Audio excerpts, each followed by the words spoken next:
everyone. In this discussion, I'll compare tradable permits and Pigouvian taxes as a solution to pollution, which is a classic example of a negative externality. As explained in the Investopedia reading, externalities lead to market failure because the true social cost of pollution isn't reflected in the market price.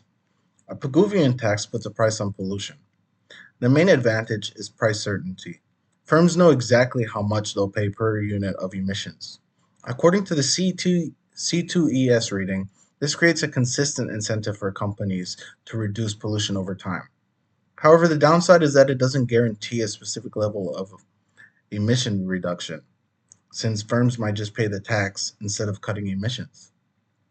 Tradable permits or cap and trade do the opposite. They set a fixed limit on total emissions and allow firms to trade permits. This gives environmental certainty because emissions are capped. A major success was the US sulfur dioxide program under the Clean Air Act. According to the Harvard Kennedy School reading, it aimed to cut emissions by 10 million tons from 1980 levels. And it worked well because emissions came from a relatively small number of plants that were easy to monitor. However, cap and trade hasn't worked well for carbon. Carbon emissions come from many sectors across the entire economy, which makes monitoring harder and creates price volatility.